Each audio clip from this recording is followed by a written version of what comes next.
I have been thinking a lot about the Fool. I was planning on doing a deep dive into the card, and I'm still planning on doing that.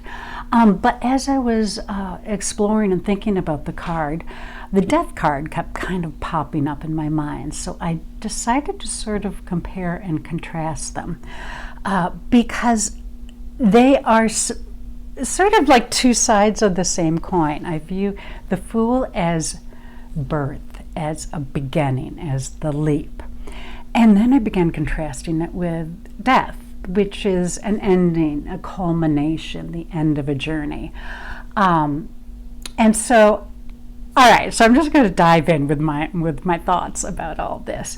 To me, the Fool, first off, they're a vagabond. They're a hobo. They're someone that is unencumbered by anything that they don't truly need. I look at that knapsack. You are bringing with you only the things that you truly value as you leap forward. And and then I started thinking, like contrasting it with death, which is leaving the old behind, and what is being born. And these are two experiences that we have throughout our lives. So first, let's look at the imagery. We have cards. Both people have roses, but the Fool's rose is fragile and just opening and alive and free and out in the air. And the Devil's rose is stitched onto this flag. It is a crest. It's a conclusion, a culmination of everything that's been developed. It's a code of being. So it's the beginning is the Fool taking this wonderful leap with this wonderful idea, and the culmination of death down the line is someone who has landed on the ground, built this whole world based on their passion, and then now is moving forward to the next great adventure. The death is populated by other people and beings. The Fool is free of influence from others. It is purely the self. Both have white animals. We have on the Death card, you have the horse who is broken and bridled, who has been trained.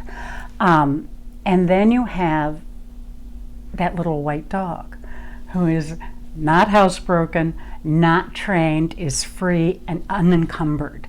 So two very there's a person and a white animal, but they are doing very different things.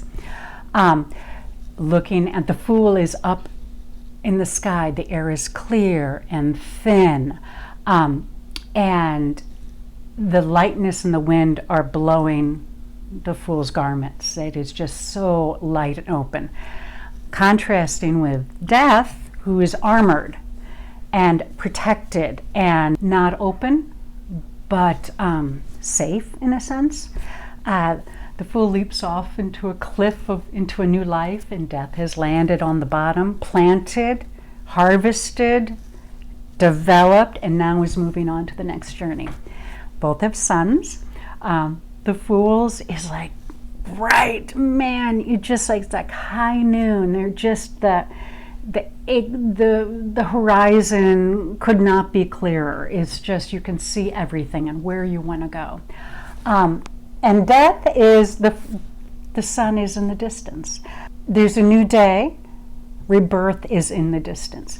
So see, we have these two kind of, I got them right here, contrasting images.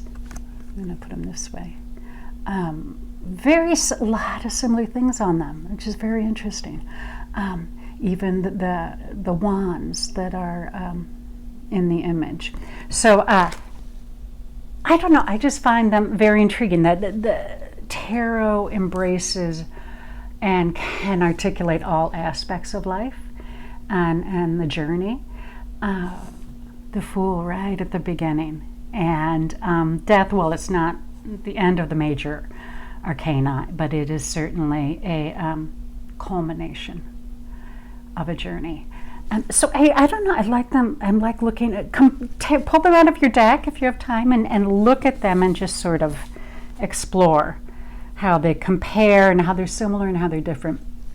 And why I'm sharing this too is this is how I develop a deeper understanding of each card. I pick one out and then see what kind of begins cropping up. So I encourage you to play around with that. I'd love to hear your thoughts and experiences. I'm trying to see, is anything else? I have some notes here.